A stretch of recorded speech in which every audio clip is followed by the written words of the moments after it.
Gamma and beta functions. सबसे पहले अपन define करेंगे अपना गामा फंक्शन। गामा फंक्शन को हम डिनोट करते हैं इस सिंबल से, इसको हम पढ़ते हैं गामा एन। गामा एन क्या होता है? पहले हम बात कर रहे हैं for any rational number n which is positive, यानी रैशनल नंबर एन जो कि पॉजिटिव है वो ग्रेटर देन 0। इसके लिए हम गामा एन को डिफाइन करेंगे। गामा एन को हम डिफाइन करते हैं एक डेफिनेट इंटीग्रल से, जिसमें limit 0 to infinity x to the power n minus 1 e to the power minus x dx।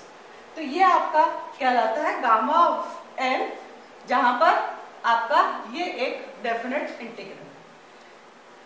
For only positive rational numbers n we define gamma n as integral 0 to infinity x to the power n minus 1 e to the power minus x dx। अब हम इसकी properties पर एक एक कर चर्चा करेंगे। तो पहले हम बात करेंगे प्रॉपर्टीज की, some basic properties of gamma function. Gamma function की सबसे पहले हम प्रॉपर्टी पढ़ेंगे कि gamma n plus 1, first property gamma n plus 1 is equal to n gamma n। तो इस प्रॉपर्टी को हम प्रूव करेंगे। इससे पहले हम 2-3 प्रॉपर्टीज इसकी लिख लें और फिर इकट्ठा इनको प्रूव करेंगे।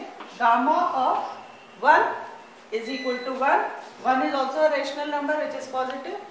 और तीसरी प्रॉपर्टी हम प्रूव करेंगे gamma n is equal to gamma n minus 1 factorial, या हम इसको ये भी लिख सकते हैं कि gamma of n plus 1 is equal to n factorial। और फैक्टोरियल फंक्शन आप सभी जानते हैं कैसे डिफाइन होता है। और n is equal to 1 2 3, कोई भी नेचुरल नंबर हो n 1 2 3 एक्सेट्रा, उसके लिए gamma n plus 1 is equal to n factorial, where n factorial is defined as क्या होता है n minus 1, n minus 2 and so on to 1, इन सभी का प्रोडक्ट। तो एक एक कर हम ये तीनों प्रॉपर्टीज प्रूव करेंगे। पहले आते हैं first property to prove that gamma n plus 1 is equal to n factorial, gamma n। To prove that gamma n plus 1 is equal to n gamma n।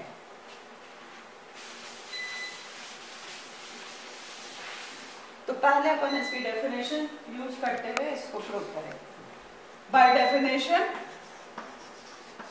Gamma n plus 1 भी एक integral होगा, और ये integral क्या होगा 0 to infinity. जब हम gamma n की बात कर रहे थे तो हमने लिया x की पावर n माइनस 1। अब चूंकि हम गामा n प्लस 1 की बात कर रहे हैं तो ये हो जाएगा आपका n plus 1 minus 1 e to the power minus x dx, which is the same as integral 0 to infinity x to the power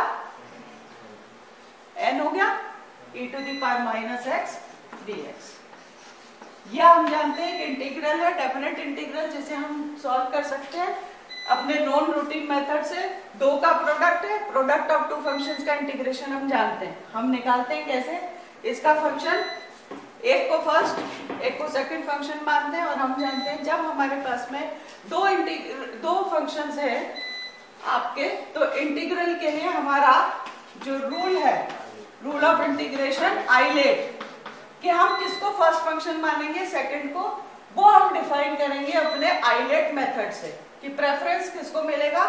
first function इनमें से जो पहले अकर हो रहा है आइलेट में, आई आपका stands for inverse functions, L for logarithmic functions, A for algebraic functions, T for trigonometric, E for exponential। तो जब हम बात कर रहे हैं इस फंक्शन की इस इंटीग्रल की, इसमें हमारे पास में दो तरह के फंक्शंस हैं, x की पावर n तो एल्जेब्रिक हो गया, e माइनस एक्स आपका एक्सपोनेंशियल फंक्शन। तो यहाँ पर आइलेट के रूल के हिसाब से, क्योंकि a पहले आता है, आपका x की पावर n को फर्स्ट फंक्शन, e की पावर माइनस एक्स को सेकंड फंक्शन मानते हुए इसको इंटीग्रेट करते हैं। तो ये इंटीग्रेट करने पर गामा n प्लस 1 का मान आ रहा है first function into integral of second, e की पावर माइनस एक्स का इंटीग्रल हुआ e to the power minus x with a minus sign, limits आपकी हैं 0 टू इंफिनिटी। तो ये तो हुआ first, minus integral differential of first, differential x की power n minus 1 integral of second e to the power minus x dx, limit 0 to infinity. इसको further solve करने पर आपकी पहली जो इंटीग्रल है इसका मान, क्योंकि e की पावर माइनस इंफिनिटी 0 और x 0 तो ये 0, तो पहला आपका जो पोर्शन है उससे तो आगे आपका 0, minus n minus gives us plus, n integral 0 to infinity x to the power n minus 1 e to the power minus x dx। और जो हम क्लियरली देख सकते हैं by definition, integral 0 to infinity x की power n minus 1 e to the power minus x dx आपका बन गया गामा n, इसलिए ये आपका हो गया n gamma n as the result. ये प्रूव करना था सबसे पहले हमें कि gamma n plus 1 is equal to n into gamma n। ये हो गई हमारी पहली प्रॉपर्टी। सेकंड प्रॉपर्टी पर आए,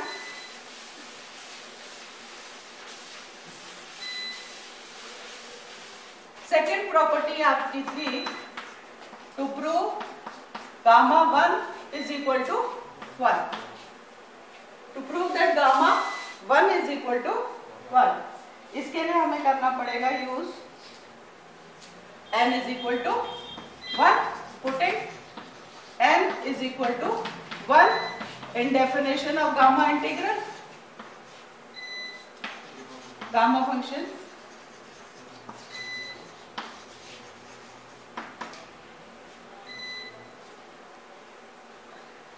gamma 1 will be equal to integral 0 to infinity x to the power n की जगह 1 minus 1 e to the power minus x dx, और x की पावर माइनस 1 हो गया 0 1, that means 0 to infinity e to the power minus x dx, जिसका इंटीग्रल हम already जानते हैं नॉन रूटीन मेथड से, e to the power minus x का इंटीग्रल हो गया minus e to the power minus x, limit 0 to infinity, when solved gives us 1।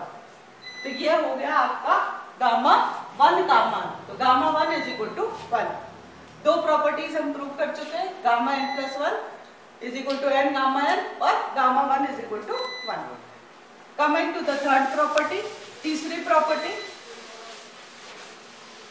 अब प्रूव करनी है हमें। तीसरी प्रॉपर्टी जो कहते हैं कि gamma n plus 1 is equivalent to n factorial, जहां n नेचुरल नंबर है। यह प्रॉपर्टी सिर्फ नेचुरल नंबर्स के लिए है, जबकि गामा फंक्शन हमने डिफाइन किया किसी भी rational number, positive rational number के लिए भी। अब gamma n plus 1 is equal to n factorial prove करें तो यूजिंग फर्स्ट प्रॉपर्टी, पहली प्रॉपर्टी को अगर हमने यूज किया तो इसको मान लेते हैं 1। तो using 1 gamma of n plus 1 is equal to n gamma n। इसमें अगर हम फिर पहली प्रॉपर्टी को यूज करते हैं, डेफिनेशन से हमारे पास में आ गया gamma n plus 1 is equal to n gamma n। इसी में हम फिर से फर्स्ट प्रॉपर्टी को यूज करें तो गामा n का मान हम जानते हैं क्या होगा, n minus 1 gamma n minus 1। So this is n minus 1 gamma n minus 1। फिर से अगर हम इसी प्रॉपर्टी को यूज करें, अब n की जगह n माइनस 1 हमें मिला तो इसका मान रखने n minus 1 gamma n minus 1 का मान हो गया n minus 2 gamma n minus 2। इसी को को हम अगर आगे बढ़ाते जाए, रिपीट करें इस प्रोसेस को, रिपीटिंग द प्रोसेस, हम पहुंचेंगे n into n minus 1 n minus 2 to gamma 1, और गामा 1 का मान हम सेकंड प्रॉपर्टी में ऑलरेडी निकाल चुके कि 1 है, तो इसको रखें तो हमारे पास में मिल रहा है n minus 1 n minus 2 and so on 2 into 1, और हम जानते हैं कि इसका मान n फैक्टोरियल के बराबर है, तो इसलिए हम कह सकते हैं कि gamma n plus 1 is equal to n factorial. तो एक इंपॉर्टेंट रिजल्ट हमें मिला तीनों प्रॉपर्टीज को कंबाइन करते हुए कि gamma of n plus 1 is equal to n gamma n, और ये आपका पर्टिकुलर केस हो गया is equal to n factorial अगर n आपका कोई नेचुरल नंबर है तो। ये तो हुई कुछ बेसिक प्रॉपर्टीज आपकी गामा फंक्शन की।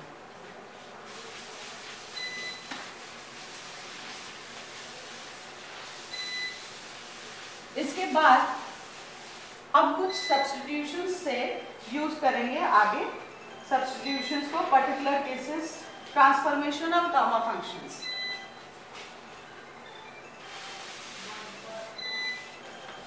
Transformation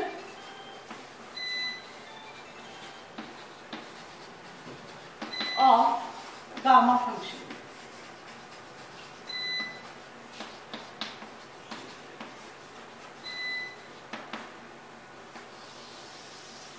transformation of gamma function के लिए हम कुछ पर्टिकुलर सब्स्टिट्यूशन से देखेंगे कि हमारा इंटीग्रल कैसे मॉडिफाई होता है। तो सबसे पहला सब्स्टिट्यूशन हम यूज करेंगे, पहला केस जिसमें हम यूज कर रहे हैं substitution x is equal to log 1 over y। x को हमने सब्स्टिट्यूशन दिया log 1 बाय y। इससे हम देखें कि हमारा गामा फंक्शन कैसे ट्रांसफॉर्म होता है विद दिस सब्स्टिट्यूशन। हम जानते हैं कि gamma n is equal to integral 0 to n x to the power n minus 1 e to the power minus x dx। अब अगर हमने सब्स्टिट्यूशन इसमें लिया है x को log 1 बाय y, तो हम जानते हैं since x is equal to log 1 by y, इससे हमारे पास में आ जाएगा e to the power x is equal to 1 by y, या हम कह सकते हैं y is equal to e to the power minus x। और दूसरा, अगर e to the power minus x हमारा y के बराबर है, तो इससे हम दोनों तरफ जब डिफरेंशिएट करें तो dy will be equal to minus e to the power minus x dx। अब इस सब्स्टिट्यूशन को अगर हम अपने गामा इंटीग्रल में, गामा फंक्शन में यूज करते हैं, जैसे हम 1 से रिप्रेजेंट कर रहे हैं, तो देखिए इक्वेशन 1 में ये यूजिंग दिस अबव सब्स्टिट्यूशन, कौन सा कि y की जगह हम जब x को log 1 बाय y रखा है तो y का मान हो गया e to the power minus x, तो हम e to the power minus x dx जो पूरा है इसको सब्स्टिट्यूशन दे सकते हैं माइनस ऑफ dy। तो हमारा गामा फंक्शन जो है ये रिड्यूस हुआ into integral 0 to infinity x to the power n minus 1, और x की जगह हमारे पास में है सब्स्टिट्यूशन log 1 बाय y। तो log 1 बाय y इसकी पावर है आपकी n माइनस 1, और e to the power minus x dx की जगह हम पूरा लिख सकते हैं माइनस ऑफ dy। इसको थोड़ा सा चेंज कर लें, इंटीग्रल ये हो गया आपका minus integral 0 to infinity log 1 by y to the power n minus 1 dy, या अगर हम लिमिट चेंज कर देंगे तो आपका लिमिट चेंज होगी, तो infinity to 0 using the property integral, अगर माइनस साइन लेते हैं तो लिमिट्स रिवर्स हो जाएंगी, तो infinity to 0 log 1 by y to the power n minus 1 dy। Sorry, इसमें एक चीज और, जब हमने लिमिट यहाँ पर सब्स्टिट्यूशन यूज किया इन लिमिट्स को चेंज करना पड़ेगा हमें। हाँ, तो जब हमने सब्स्टिट्यूशन यूज किया x is equal to log 1 by y, तो लिमिट्स भी आपकी चेंज होंगी। e की पावर x जब 1 by y है तो आपकी लिमिट्स भी चेंज होंगी यूजिंग दिस सब्स्टिट्यूशन। ये जो लिमिट्स थी x इज इक्वल टू 0 था, तो जब x 0 होगा तो आपका y की लिमिट क्या हो जाएगी? When x is equal to 0, y is also equal to 1. x is equal to 0 पे y is equal to 1, और दूसरी तरफ आपका जब x जो है वो इंफिनिटी है तो y is equal to 0, तो -1 to 0 हो गया log 1 by y। तो ये इंटीग्रल आपका रिड्यूस हुआ to 0 to 1 log 1 by y to the power n minus 1 dy। तो ये आपकी पहला substitution x is equal to log 1 by y पे हमने देखा गामा आपका रिड्यूस हुआ किसमें? 0 integral 0 to 1 log 1 by y to the power n minus 1 dy। ये हुआ पहला सब्स्टिट्यूशन। अब हम देखें नेक्स्ट सब्स्टिट्यूशन में फिर कैसे गामा फंक्शन रिड्यूस होता है।